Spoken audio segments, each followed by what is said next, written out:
Hello வணக்கம். இந்த வீடியோவில் நாம் என்ன பார்க்க போகிறோம்னா புது கிரைண்டரை எப்படி யூஸ் பண்ணணும் அப்படிங்கிறது தாங்க பார்க்க போகிறோம். சரி வாங்க வீடியோக்குள்ளே போயிடலாம். Welcome to my YouTube channel Mani's all in one Tamil. சரி வாங்க வீடியோக்குள்ளே போயிடலாம். ஃபஸ்ட்டு அரைக்கிற மாவை நம்ம யூஸ் பண்ண முடியாதுங்க. அது நம்ம கீழே தான் ஊற்றுற மாதிரி இருக்கும். ஏன்னா இந்த கல்லில் நிறைய துகள்கள்லாம் இருக்கும். முதல் டைம் யூஸ் பண்ணுறதுனால முதல்ல கல்லை நல்லா வாஷ் பண்ணிக்குங்க.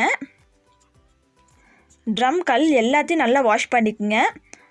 ட்ரம் வாஷ் பண்ணதுக்கப்புறம் அதில் கல்லை நல்லா வாஷ் பண்ணிவிட்டு வச்சதுக்கப்புறம் நல்லா சுற்றி விட்டுக்குங்க. ஏன்னா கல் நல்லா ஃபிட் ஆகிற மாதிரி பார்த்துக்குங்க. அதுக்கப்புறம் நாப் வச்சு நல்லா டைட் பண்ணிடுங்க.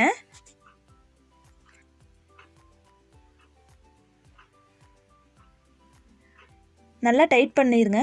நான் இதுக்கு என்ன ரைஸ் யூஸ் பண்ணியிருக்கேன், ரேஷன் ரைஸ் தாங்க யூஸ் பண்ணியிருக்கேன். நான் வீடியோ ஸ்டார்டிங்லேயே சொன்னேன், ஃபஸ்ட்டு அரைக்கிற மாவை நம்ம யூஸ் பண்ணக்கூடாதுங்க. ஸோ நான் 1 கப் அரிசியை 4 மணி நேரம் ஊற வச்சுருக்கேங்க. சரி வாங்க கிரைண்டரில் சேர்த்து ஆட்டிடலாம். இந்த ப்ரொசீஜர் கல்லை வாஷ் பண்ணுறதுக்கானது தாங்க. கல்லை க்ளீன் பண்ணுறதுக்கு நல்லா ஆட் பண்ணி ஆட்டிக்குங்க.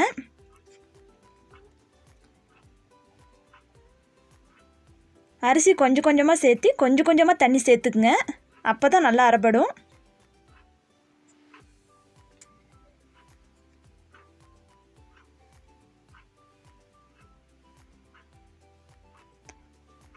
அப்படியே கொஞ்சம் கொஞ்சமாக தள்ளி விட்டுங்க. அரிசி சேர்த்துனதுக்கப்புறம்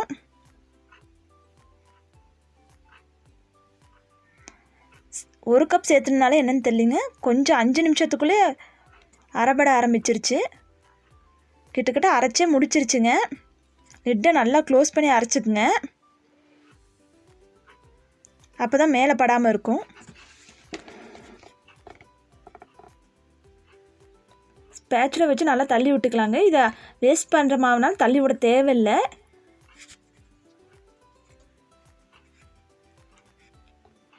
பாருங்கள் நல்லா அரைப்பட்டுருச்சு. பாருங்கள் எந்த அளவுக்கு மை மாதிரி அரைச்சிருக்குன்னு. பாருங்கள் நான் உங்களுக்கு எடுத்து காட்டியிருக்கேன். சரிங்க, ஆஃப் பண்ணிவிட்டு இதை ஒரு பவுலுக்கு மாற்றிடலாம்.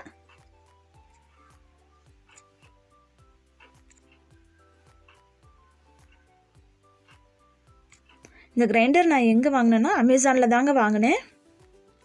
லாஸ்ட் வீடியோவில் இந்த கிரைண்டர் அன்பாக்சிங் வீடியோ தாங்க அப்லோட் பண்ணியிருக்கேன். பிடிச்சிருந்தா போய் பாருங்கள்.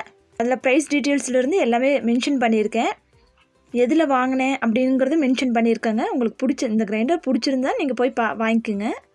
இந்த ப்ரைஸ் ரேஞ்சுக்கு இந்த கிரைண்டர் ஒர்த் தாங்க. பிடிச்சிருந்தா சேனலில் வீடியோ இருக்குது பாருங்கள். லாஸ்ட் வீடியோவில் அப்லோட் பண்ணியிருக்கோம்.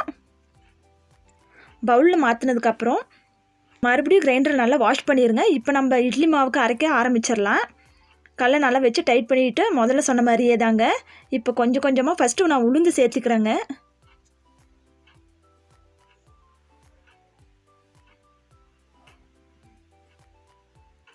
இந்த கிளாஸில் 1 கிளாஸ் தாங்க நான் சேர்த்திருந்தேன். சரி வாங்க உளுந்து அரைச்சிடலாம். நான் உளுந்து கூட கொஞ்சம் வெந்தயம் சேர்த்து தாங்க அரைப்பேன். உளுந்து ஆட் பண்ணிவிட்டு ஃபஸ்ட்டு தண்ணி ஊற்றுறதுக்கு முன்னாடி கொஞ்சம் கொஞ்சமாக தள்ளி விட்டு தண்ணியும் ஊற்ற ஆரம்பிங்க. கொஞ்சம் கொஞ்சமாக சேருங்க. கையிலையும் நல்லா தள்ளிக்குங்க. லிட்டு போட்டு நல்லா மூடிடுங்க. அப்போ தான் மேலே படாது.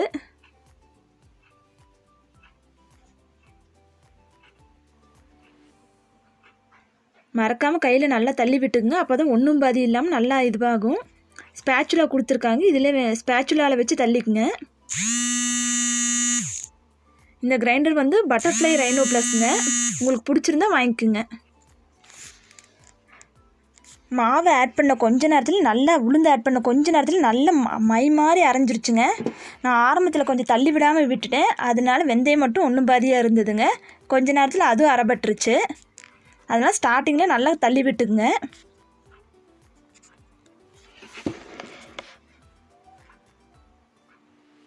கிரைண்டரில் சவுண்டு அவ்வளவும் இல்லைங்க, நல்லா இருக்குது. ஹீட்டும் ஆகலை. பாருங்கள் நல்லா அரைச்சிருச்சு. இதை நம்ம ஒரு கிண்ணத்தில் மாற்றிக்கலாம். பாருங்கள் மெத்துன்னு எப்படி விழுந்து நல்லா ஆட்டியிருக்குன்னு. பாருங்கள் எந்த அளவுக்கு அரைப்பட்டிருக்குன்னா, சின்ன கிளாஸில் ஒரு அரிசி ஊற வைக்கிற கிளாஸில் 1 கிளாஸ் தாங்க ஆட் பண்ணேன். டீ குடிக்கிற கிளாஸ்ன்னு சொல்லுவாங்களே, அதில் 1 கிளாஸ் தாங்க நான் ஆட் பண்ணேன். எவ்வளோ மாவு வந்திருக்கு பாருங்கள், மெத்துன்னு ஆட்டியிருக்கு. நான் அதே கிரைண்டரில் தாங்க நான் அரிசி ஆட் பண்ணிக்கிறேன். உளுந்து ஆட்டின அதே கிரைண்டரில் அரிசி ஆட் பண்ணி கொஞ்சம் கொஞ்சமாக தண்ணி ஊற்றி அரைச்சிங்க. அரிசி ஃபுல்லாத்தையும் கொட்டாமல் கொஞ்சம் கொஞ்சமாக சேர்த்து தண்ணியை ஆட் பண்ணிக்கங்க. அரிசியை ஆட் பண்ண உடனே கொஞ்சம் கொஞ்சமாக தள்ள ஆரம்பிச்சிருங்க. ஏன்னா இடுக்கில் போய் எங்கேயாவது சிக்கிக்கும் அரிசிலாம், அப்புறம் ஒன்றும் பாதியாக இருக்கும். அதனால் அரிசி ஆட் பண்ண கொஞ்ச நேரத்துலேயே தள்ள ஆரம்பிச்சிருங்க.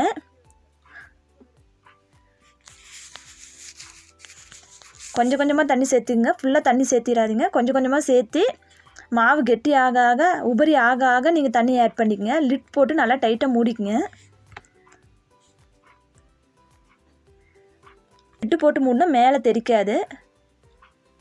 க்ளோஸ் பண்ணி ஓப்பன் பண்ணி அப்பப்போ கையை வச்சு தள்ளிக்குங்க, இல்லை ஸ்பேட்சில் வச்சு தள்ளிக்குங்க. நான் லாஸ்ட் வீடியோவில் இந்த கிரைண்டர் அன்பாக்சிங் வீடியோ இதில் என்னென்ன வருது அப்படிங்கிறதெல்லாம் கொடுத்துருக்கேங்க. இதில் என்னென்ன ஃபீச்சர்ஸ் இருக்குது எல்லாம் இருக்குது. நீங்கள் பிடிச்சிருந்தா அந்த வீடியோ போய் பார்த்து வாங்குங்க. இந்த கிரைண்டர் ரொம்ப ஸ்மூத்தாக அரைக்குதுங்க. நான் இந்த ரேட்டுக்கு இவ்வளோ குவாலிட்டி எதிர்பார்க்கலிங்க. ரொம்ப நல்லா இருக்குது.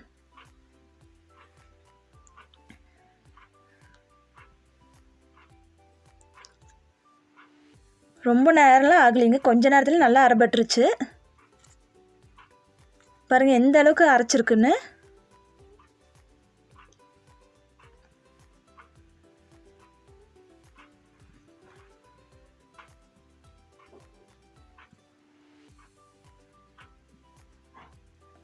நான் உளுந்தில் இப்போவே உப்பு ஆட் பண்ணி வச்சுக்கிட்டேங்க. உங்களுக்கு தேவைன்னா கடைசி 1 நிமிஷம் இருக்கும்போது அரிசியிலே ஆட் பண்ணிடுங்க.